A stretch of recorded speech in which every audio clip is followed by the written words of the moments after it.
한 주 동안 별일 없으셨죠? 나라에는 별일이 있어가지고요. 개인적으로는 별일이 없었어도 좀 저 같은 경우는 좀 심란하더라고요. 한 주 보내는데.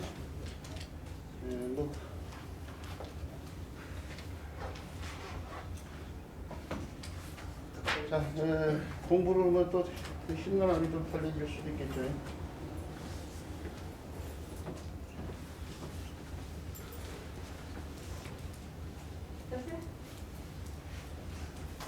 오늘은 지난주에 안 나왔는데 어떻게 그걸 알고 있어? 몰라요. 믿는 무식이 있어가지고. 온라인으로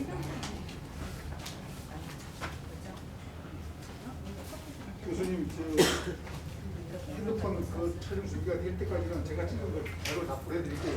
예. 그렇게 해주세요. 예. 자, 그러면 오늘은 새롭게 시작되는 위정편의 교재예요. 5페이지에 맨 밑에 간사를 썼다고 살펴보도록 해요.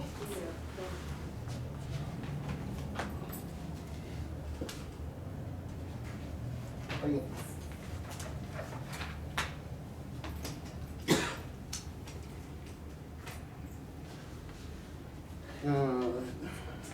글자를 분석해 보면요, 두 개의 자소로 이루어졌는데 하나는 어금야자고 하나는 고급자가 변화된 우방이죠.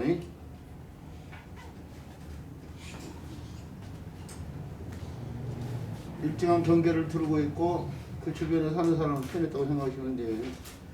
그것이 다른 글자하고 합쳤으니까 이렇게 공간을 좁혀서 이런 식으로 바뀌는데, 이 의보고 있는 사람이 이렇게 무릎을 꿇고 의보거나 허리를 구부리고 의보를 하나 같은 의보는 상황이죠.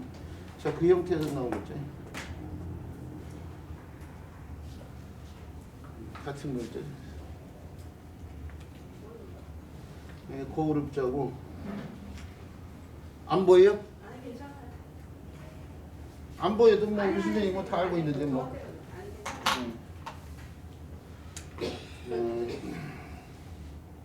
이거 우부방이라고 해요.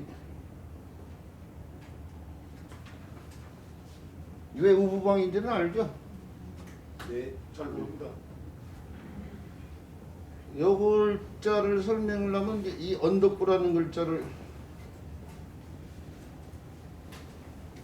알고 계셔야 되는데, 언덕부자도 이게 언덕에 층층이진 계단 같은 걸 피는 글자예요. 이게 원래 그걸 간략했는데 이 글자도 간략해서 이렇게 써요. 요 글자고 요 글자가 똑같아져 버렸어요.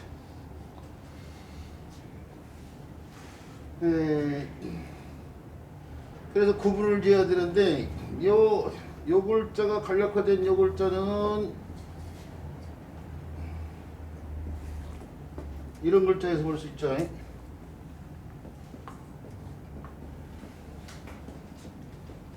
이런 글자예요.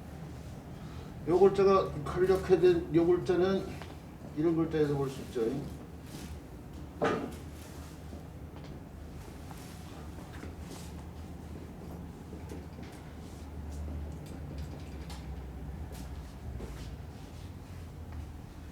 그래서 글자를 보면은 모양은 같아도요.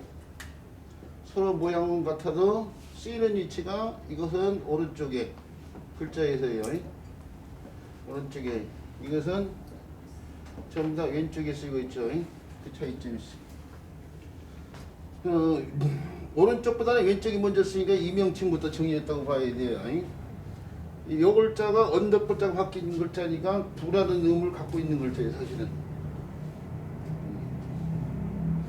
부는 분인데 우리가 마음심자를 간략화시켜서 심장마에서 나온 마음심자를 간략화시켜서 이렇게 쓰잖아요. 신명제 이거 마음심자인데 이거 심방밴드 그런단 말이에요. 마음심자가 변화된 글자인데 글자 곁에 붙으면서 왼쪽에 쓰인다는 얘기예요. 편이. 그래서 하나를 한자 같은 경우에요. 뜻정자 이런 글자에서요. 보면은 이 글자를 쓰고 있는데 이걸 신방변이라고 하는데 신자가 변화된 글자고 글자에서 단독체로 쓰이지 않고 곁에 붙고 왼쪽에 쓰인다고 해서 변이라는 명칭이 붙죠. 그러면 이것도 같은 패턴으로 가면 이건 불자가 바뀌니까 부방변 해야 돼요. 부방변. 신방변은 부방변, 제방변 이런 말처럼요. 그런데 모양이 똑같아 버리니까 좌우를 구분해야 될 필요성이 생겼어요. 좌우를 구분해야 되는 게 어떻게 돼? 이쪽은 자를 갖다가 이거 붙여요. 대신에 변을 필요가 없어. 변을 붙일 필요가 없어요. 왜 그러냐? 변이 왼쪽이라는 의미가 있잖아요 지금. 그러냐? 변이 왼쪽에 쓰이기 때 붙이는 명칭인데 필요가 없잖아요. 필요가 없으니까 어떻게 해? 좌우방이죠. 좌우방. 그 명칭에 준해서 이걸 우부방이라고 했다고 생각하시면 돼요. 좌우만 구분한 거니까. 그런데 사람들이 이걸 갖다가 자부변하는 사람들이 많아요. 여기 자를 붙였는데 뭔다고 변을 붙여요. 여기 방은 신방의 방, 제방변의 방이지 변방의 방이 아니에요. 근데 이런 걸 생각지 않고 자부변 사람들이 엄청나게 많아요. 자부변하면 안 돼요. 자부방 해야 돼요. 근데 이런 걸 명쾌하게 설명한 사람이 없어요. 방자 격방자 씁니까? 그렇죠. 네. 그래서 이렇게 이게 좌부방이라고 하고 이걸 우부방이라고 하는 거 알고 있어요. 자, 그렇다는 얘기고 이것은 잘 알다시피 어금니자죠. 이 글자가 어금니 아자가 음의 역할을 해가지고요. 아에다가 이모음이 추가되면서 야가 되죠. 야. 이모음이 추가되면 이 플러스 아가 되네. 이게 원래 야예요. 야. 본음이. 그러면서 고울업자가 달라붙었기 때문에 고울업자가 달라붙으면 고울 관련돼 가지고 고울 이름으로 쓰인 글자라고 해서 고울 이름 야자예요. 지금 우리 교재에 보면은 5페이지를 지금 펼치고 있는데 6페이지 가서 보세요. 이 책이 아직 정식적으로 책으로 발행이 안 됐지만은 논어를 배우면서 필요한 자료를 거의 안 빼놓고 싫다시피 했어요. 인물 관련되는 자료, 지형 관련되는 자료, 뭐 왕조 관련된 자료 이런 것들을요 다 찾아놨어요. 사실은. 그래서 깜짝 놀랄 거예요. 사실 전체적인 책으로 나오면. 거기에 보면 낭야군이라고 있는데요. 산둥반도 밑에 보면 낭야군이 있어요. 낭야. 이 낭야. 이 야자를 갖다가 이 글자 구설배를 다 여기 구설배에 넣어놓는 편이에요. 그래서 이렇게 쓰기도 하고 낭야를 이렇게 쓰기도 하고 이렇게 쓰기도 하고 그러는데 그 낭야는 그런 거 관련돼 있어요. 이게 저 진시황의 송덕비가 있다는 곳이에요. 네, 바로 그런 고울을 나타내는데 지금 오늘날의 중국에도 지금 그 명칭 그대로 있는 것을 알고 있는데 바로 거기에 쓰여진 글자인데 이 글자가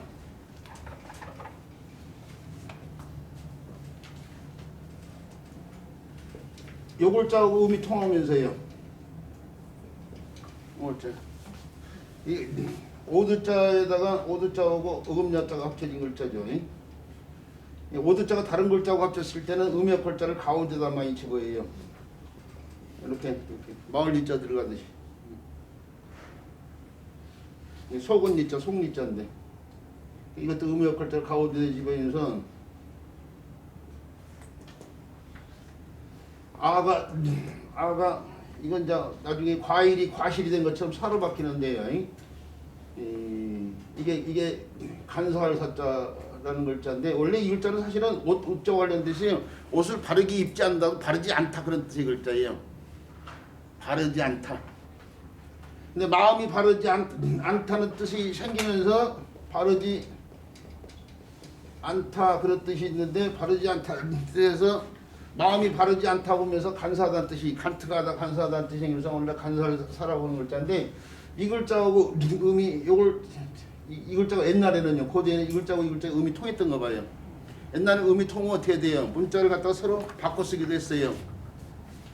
개비연자가 잔치란 뜻이 있는 것처럼 잔치연자의 음하고 똑같다고 우리가.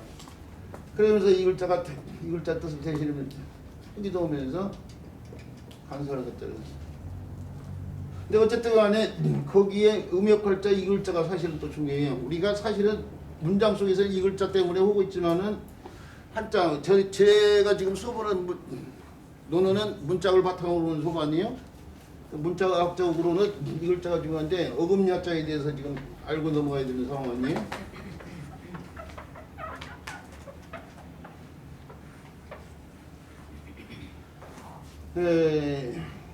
이 어금니가 이게 일부죠. 이를 갖다가 우리가 이를 갖다가 이음절을 한자로 치면은 치아라고 그러잖아요. 치아. 현장에서 교육을 하면은 어금니 아자의 어금니에 대해서 그 책방서처럼 이렇게 설명을 해줄 필요성이 있어요. 오늘날 한자 교육의 문제가 한자만 가지고 쓰고 외우기만 했기 때문에 문제 아니에요. 그 한자가 갖고 있는 그 한자 속에 담긴 문화를 얘기해줘야 돼. 지식을, 과학을 얘기해줘야 되는데 그렇지 못한 게 문제란 말이에요. 이 치가 이 치자고 이게 어금니자인데 우리가 오늘날 이를 갖다가요 치아를 갖다 크게 구분하면은 다시 다른 말로 구분하면 절치어고요. 끄는 데 사용되는 절치어고 구치라고 해가지고 씹는 데 사용되는 이를 갖다가 구치라고 그러는데 절치가 바로 치에 해당되고 구치가 어금니에 해당되는 거예요. 이게.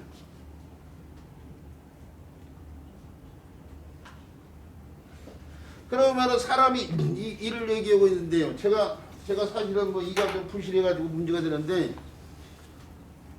이게 사람의 이 가운데 윗니도 있고 아랫니도 있고 그러는데 윗니 아랫니 중에 오른쪽 있고 왼쪽 있고 그러잖아요. 이게 번호가 적어져 있어요. 번호가. 이게 오른쪽 위가 1번이라고 생각하면 돼요. 오른쪽 위가 1. 가만히 있어요. 왼쪽이 1번이구나 여기가 1, 2, 3, 4 이렇게.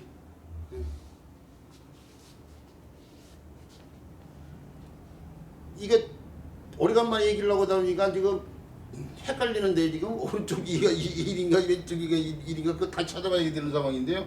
제가 오래간만에 얘기해서 어쨌든 간에 이가 그렇게 해서 유치 때요. 아이 때는 유치와 영구치로 구분이 되죠. 평생 날 때 유치 때는 몇 개요? 20개고 영구치는 32개로 알려져 있죠. 32개예요. 그럼 32개는 영구치를 놓고 얘기하는데 32개는 위아래로 나누면은 16개 씩 이렇게 나눠지죠. 윗니가 16개, 아랫니가 16개인데요. 그 윗니 16개를 갖다가요 좌우로 구분하면 다시 좌우로 구분하면 몇 개로 나눠져요? 2, 8, 16, 8개죠? 이게 여기 하나, 둘, 셋, 넷, 다섯, 여섯, 일곱, 8개가 있고 하나, 둘, 셋, 넷, 다섯, 여섯, 일곱, 8개가 이렇게 있다고 치면은 지금 치와 아로 구분하는데요. 절치와 구치로 구분하는데 이 절치에 해당되는 것이 지금 몇 번까지냐면요. 이게 번호가 1, 2, 3, 4, 5, 6, 7, 8 이렇게 돼요. 그래서 11번, 12번, 13번 여기서는 12번, 약 21번, 1, 2, 3, 4, 5, 6, 7, 8이니까 이게 1이고 여기는 2이고 여기는 3이고 여기는 4라고 생각하시면 돼요. 그래서 11번이, 12번이, 뭐 15번이가 되면은 어디가 뭐 아픈지를 갖다가 다 아는 건데 1번, 2번 때까지가 바로 앞니예요, 앞니. 여기 1번, 2번, 여기 1번, 2번 있죠? 이게 앞니예요, 앞니. 이 상식적으로 우리는 가르쳐야 될 사람이 가르쳐야 될 사람이라면은 우리가 치아에 대해서 가르친다고 치면 이 정도는 알고 있어야 된다고 생각해서 지금 얘기한 거고. 그 다음에 3번이가 뭐냐면요. 3번. 이게 송곳니예요, 송곳니. 송곳니. 여기 3번도 송곳니고. 그 다음에 이제 4, 5, 6, 7, 8이 어금니예요. 이게 어금니. 이게 어금니야. 4, 5, 6, 7, 8이 이게 어금니. 이게 어금니인데 이게 구치라고 했잖아요. 어금니가 구치요. 구치인데 구치도 소구치, 대구치로 나눠져요. 소구치, 대구치. 작을 소자, 큰 대자 써서요. 소구치, 대구치라는데 소구치가 뭐냐면 4, 5번이요. 4, 5번. 그 다음에 대구치는 6, 7, 8번이에요. 6, 7, 8번. 대구치는. 그 가운데 마지막 끝자리 대구치는 그냥 6번이 1번 대구치, 7번이 2번 대구치, 8번이 3번 대구치인데 이 3번 대구치가 사랑이에요. 사랑이. 사랑할 때 정도, 사랑을 알아갈 때 정도 난 이라고 해서 사랑.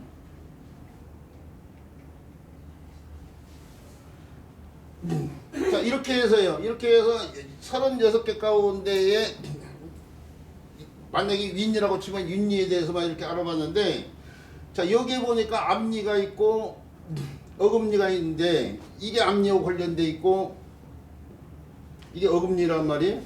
근데 송곳니는 그럼 어디에 들어가냐? 생각을 해보세요. 송곳니는 이 두 개 중에 하나 어딘가에 들어간다고 치면 어디로 들어가야 되냐? 절치로 들어갔어요. 씹는, 끊어내는 절치로 들어갔어요. 씹는 구치로 들어갔어요. 송곳니가. 절치로 들어갈 수밖에 없어요. 왜 그러냐면은 구치는 절구처럼 이게 이렇게 엄푹 펴있는데 이게 뼈 쪼개 되기가 힘들어요. 송곳니가 뼈 쪼은 거 아니에요. 앞니는 이렇게 되는데 이걸 갈아내면 어떻게 돼요? 뼈 쪼개 될 수 있잖아요. 그러죠? 구치는 뭉퉁은 것이 뼈 쪼개 되기가 힘들지만은 앞니는 끊어야기 때문에 칼처럼 얇은, 이게 두께가 얇은 상태에서 옆에만 없애면 송곳니가 바뀔 수 있잖아요. 그러니까 송곳니는 엄연히 말하면은 절치에 들어가요. 절치. 앞니에 들어가요. 앞니. 그냥 크게 보면은 이게 이제 송곳니까지 포함되는 거예요. 교수님 우측부터 보는 거 있겠네요. 우측이에요? 네.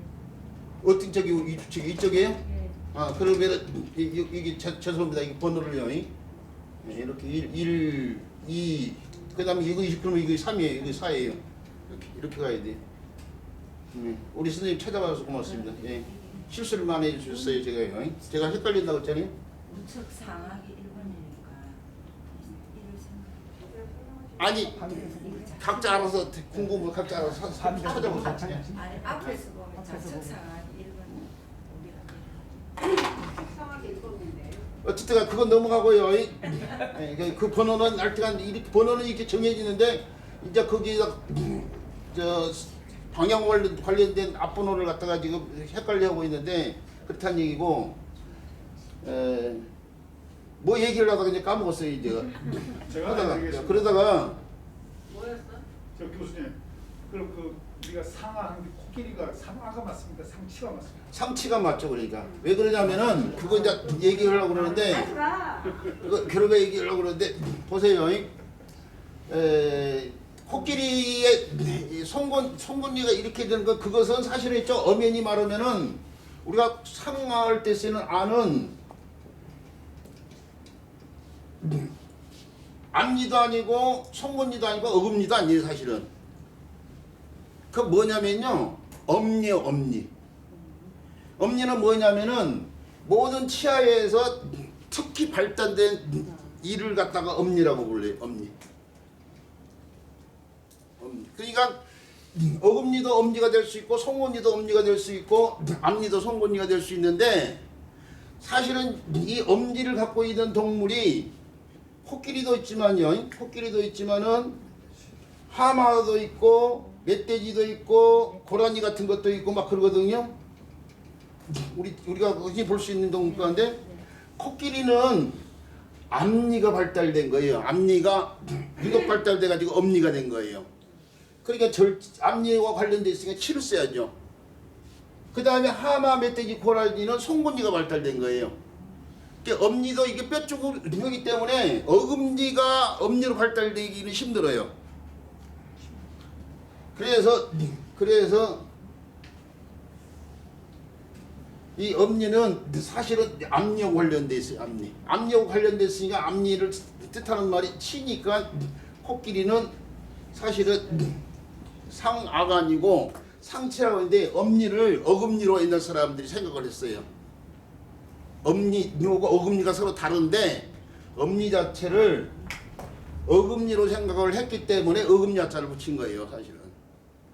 그 옛날에는 학문이 토대가 세워지지 않은 시절이니까 학문적으로 이게 암리인지 송곳니인지 어금니인지를 구분하지 못했던 거예요. 사람들이 그런 걸 생각해가지고 용어를 만들지 않았던 거예요.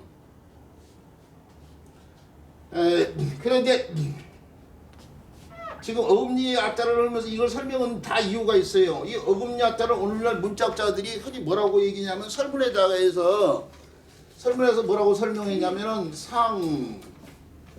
상하 상착 지형이라고 했어요. 지형. 그러니까 위와 아래가 서로 어긋난 형태를 본떴다 이렇게 설명했어요. 그러니까 위와 아래가 서로 어긋난 형태를 본떴다고 했는데 위와 아래가 어긋났다는 것은 위와 아랫니가 어긋났다는 얘기예요. 그러니까 그래놓고 문자학자들이 뭐냐면은 그림을 보면은 이렇게 이거 이렇게 톡 튀어나오는데 짐승 주둥이를 이렇게 놓고 이게 엄니를 갖다가 표현해서 엄니 이렇게요. 중국 문자책들을 보면 이렇게 어금니가 이렇게 톡 튀어나오고 이게 톡 튀어나오고 이게 이 글자에 각고문 형태는 없고 근문 형태가 있는데 근문에 어떻게 표현됐냐면 이 글자가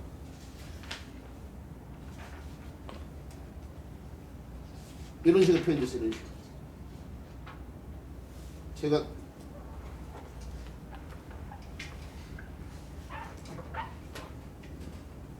이런 식으로 요 형태가 요 형태로 바뀌고 그것이 오늘날 어금자처럼 이렇게 정착이 된 거예요. 느낌이 오죠? 이렇게 된 형태를 소전해서 이 형태를 펴놓고 그 정의화돼서 오늘날 이렇게 쓰고 있다. 이렇게. 요 부위가 지금 요 부위가 요 부위로 이렇게 톡 튀어나온 이로 보고 요 부위를 갖다 이렇게 된 부위로 본 거예요. 나머지는 뭐 턱의 영상이고 뭐 다른 부분으로 본 거죠. 근데 이게 그러니까 엄니를 지금 표현하고 있는데 엄니가 이렇게 된 짐승이 하나도 없어요. 사실은 우리가 아까 하면서 엄니를 갖고 있는 코끼리인데 코끼리는 아니 위에 앞니가 이게 툭 튀어나와 있는 거거든요. 위에 앞니가.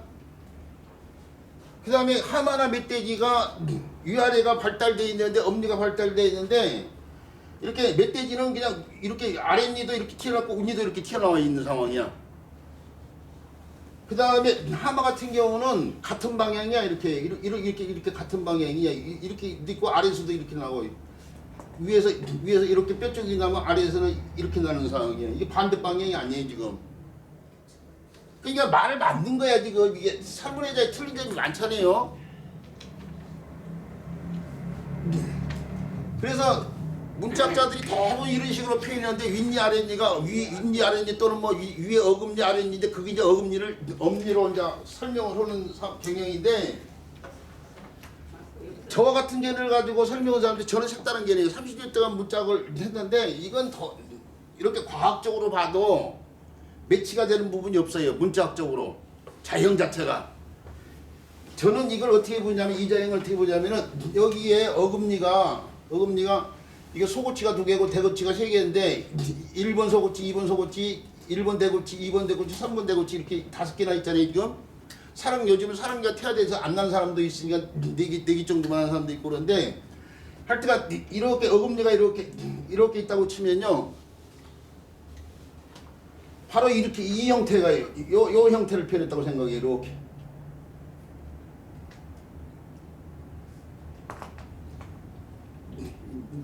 이런 식으로 이런 식으로 요 형태하고 지금 어금니에서 어금니를 5개 이거 여기에 어금니를 이렇게 5개 펼 때 이쪽 어금니에 요걸 가운데를 어금니 하나를 놓고요. 거기에 놓고 주변에 핵들을 좀 더 포함시키는 형태가 이 형태예요.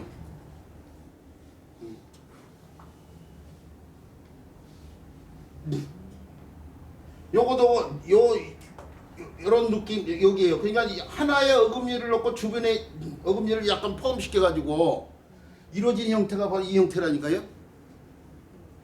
이렇게 설명한 사람이 없어요 지금.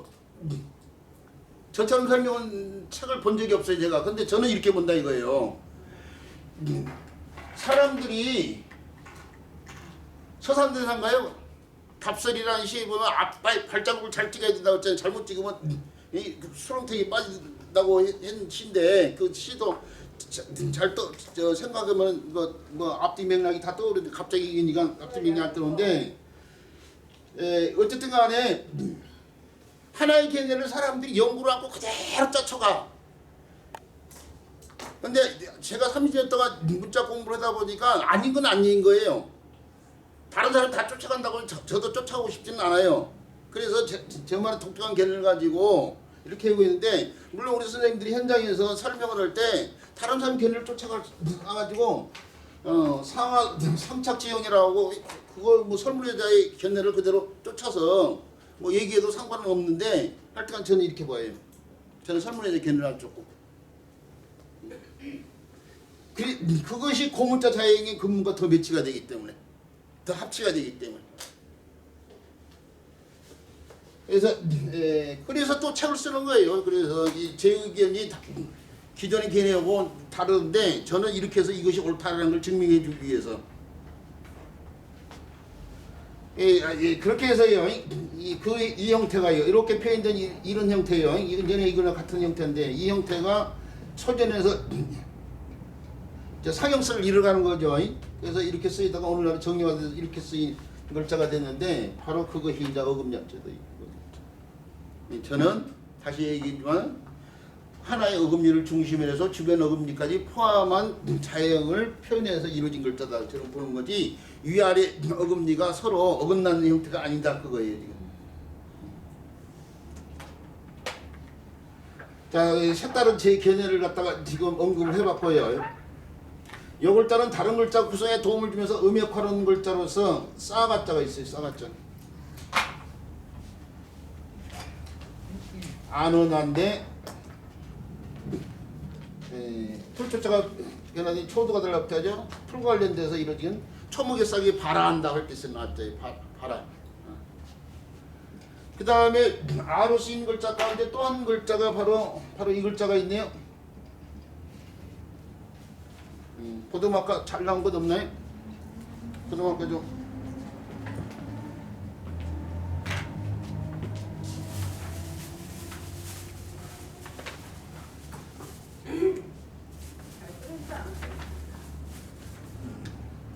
네, 고맙습니다.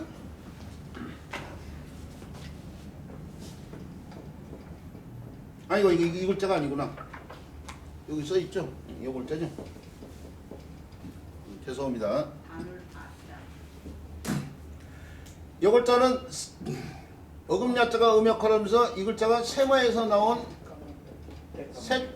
세추라는 글자죠? 네, 세추. 이게 뜻이 뭐예요? 새와 관련돼야 돼요.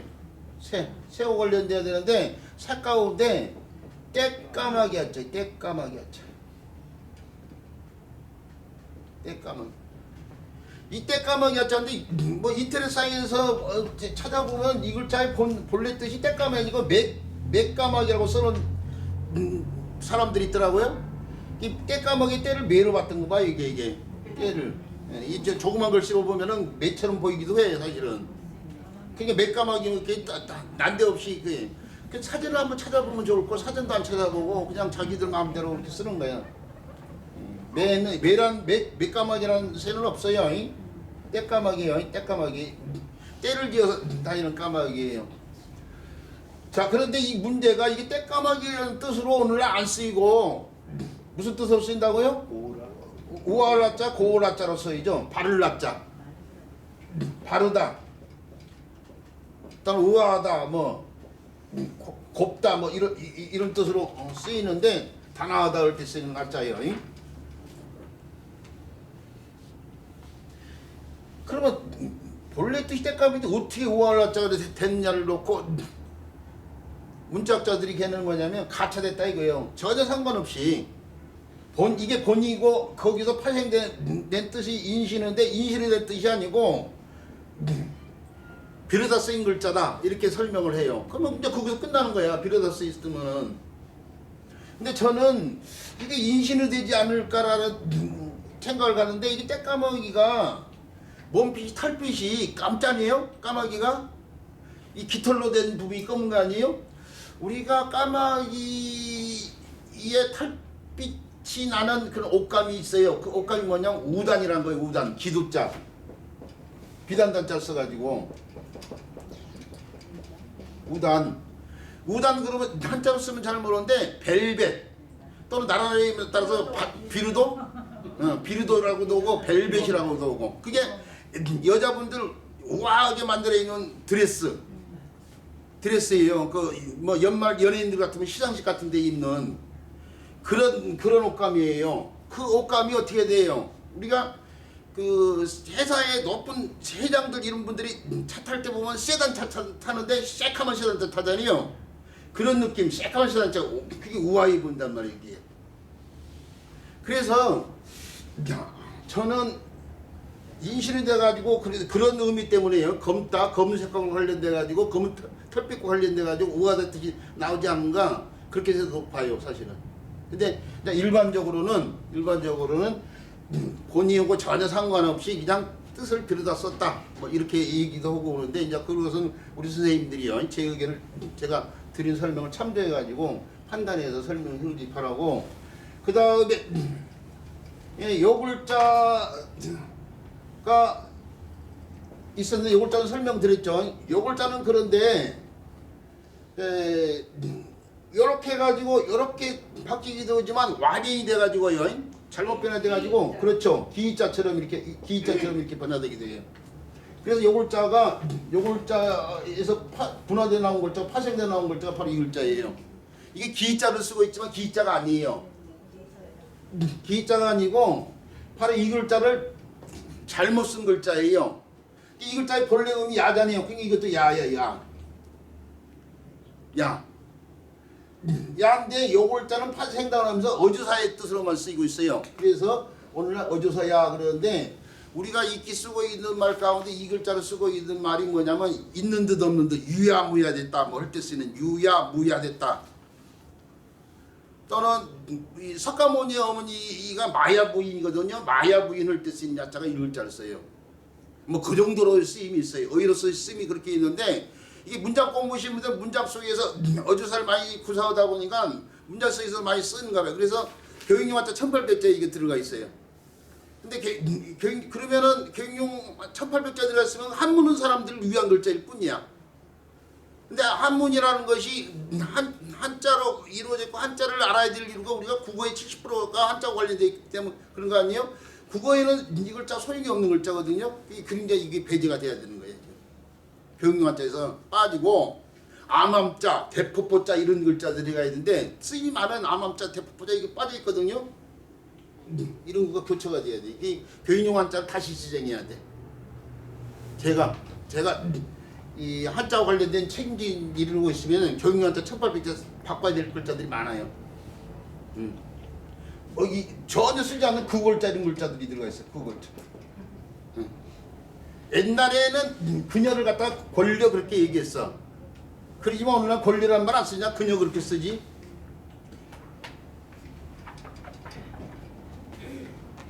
얘기가 단점이죠. 어쨌든 간에 그래서 요 글자도 어음야자와 관련된 글자인데 요 글자를 알아야만이 사람이 임전이 달라붙으면 이게 워낙 사람 관련된 뜻이겠지만 고을 이름에 쓰네. 가야라는 고을 이름에 쓰다며 고을 이름야라고 흔히 얘기하고 그 다음에 야다나무 야자 뭐 이런 데서 다시 음역화를 해줘. 야자나무 야자. 그런 데 쓰이는데 이 글자가 음역하는 글자다 이거예요. 그러니까 이렇게 해서요. 이렇게 해서 좀 글자 하나 설명이 길어졌나요? 간살사자에 대해서 살펴봤고요. 자, 그러고 난 뒤에 다음 글자를 살펴봐야 되는데요.